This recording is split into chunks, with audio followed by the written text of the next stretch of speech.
So, we find ourselves transported back to 1891, to a place in the heartlands of Derbyshire called Fenny Bentley. What kind of a place do we come across? The Industrial Revolution had arrived, so many previously small villages turned into thriving settlements. Was Fenny Bentley one of these? We know there was a school, a mill, and agricultural work as well. But was it as advanced as it seemed? Could people afford their own homes? Where did they work? Was there a growing or declining society? These are just a few of the questions we'll be asking in order to build up a picture for you, the viewer. Diagrams which I've drawn. This map here shows Fenny Bentley, and each point represents a birthplace of each member of Fenny Bentley's population. By looking at the map in this way, we can see why people have moved there. For instance, this place here in Boston, what attracted them to Fenny Bentley? Well, by looking at the figures, parish returns, we find out that the two people who moved here from Boston to Fenny Bentley, one was a teacher who took up teaching in the local elementary school, whilst another was a much older woman who moved and was living on her own means in Fenny Bentley. Another one, right over here we have someone moved from Ireland. This person came over to take up a Harvey Clark position in the local church in Fenny Bentley. Furthermore, we have more figures down here further south, quite a long way away. This one here being a colonel who moves up, again living on his own means. Funny enough, this person here, the colonel, married, whilst these two represent two children from this marriage which are born here. We can then take a model one stage further and examine the fact that these two children were born. Say this one here was born this one here was born in Pembrokeshire, and in the records we see that he or she was 5 years old.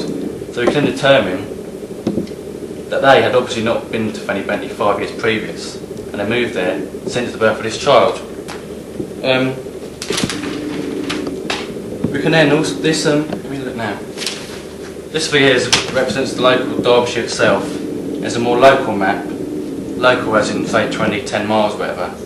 We can see that there's quite a few towns which attracted people to Fenny Bentley. This rather strange looking thing here. We can see from this one, this is a list of jobs, and this represents the people moving from these areas which had these jobs. For instance, if we look here, three labourers moved from the west of Britain to this area. These little ones here, we can see that these are skilled jobs which people from the rest of Britain were only able to come in and give Fenny Bentley. There are no locals. This is the local area. This is Fenny Bentley itself. None of the locals had these positions of jobs, for instance, which were the rector or Harry Mann. Also other jobs including the school mistress, the cleaner at the cotton mill, and a machine fitter. We can sort of therefore assume that these are fairly specialistic jobs, which people from the rest of Britain came in and offered their services rather than people locally who provided them. That's it. Now we're going to talk about relationships, marriages, and things like that.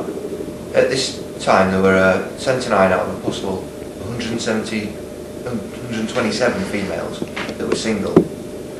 Now that seems quite a lot, but if we take 16 as a watershed, a marriage, there's only 34 of 82 women that are single, 41%. In men it's a very similar story. Over 16s we've got 28 out of 69 that are single men, again 41%. So we ask ourselves why this is. Maybe women were getting more independent, maybe they wanted their own jobs. Well, looking at the figures again, you have only 31 out of 127 women that have no recorded occupation. Seems that a lot of women wanted to make their own way in the world at this time. Perhaps there was just nowhere to socialise, nowhere to get out and meet members of the opposite sex. Maybe children just wanted to stay at home at this time for longer periods till they were older, to have a bit of added security, maybe save a little bit of money. Maybe the factory hours were long, maybe the work was hard. As you know, there's a lot of mill work and a lot of agricultural work, so it's very physical, very long hours.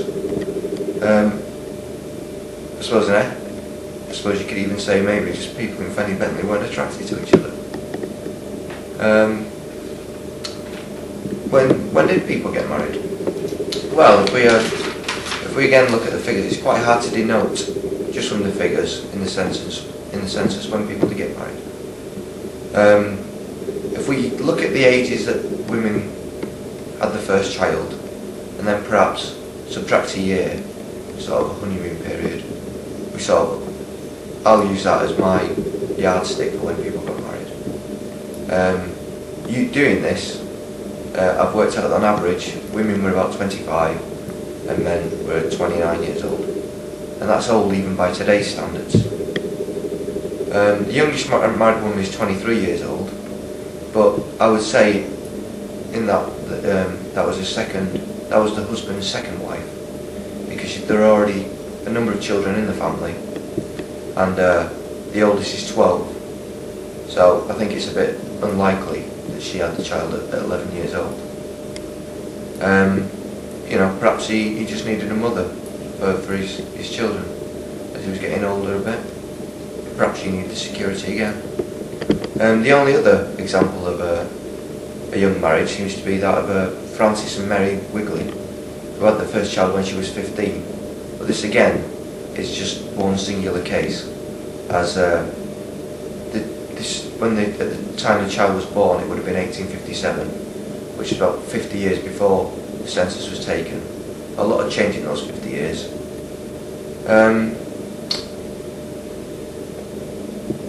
Why again was the marriage age so high? Well, you can look at a decreasing child mortality rates, perhaps. People have no need to get married young and have a lot of children. So perhaps they just like to wait a bit and live life a bit. Or maybe there was less family pressures. Maybe they weren't forced into it, they got married too. And the choice was a lot more. Well, I think that's about it. And on to the next section.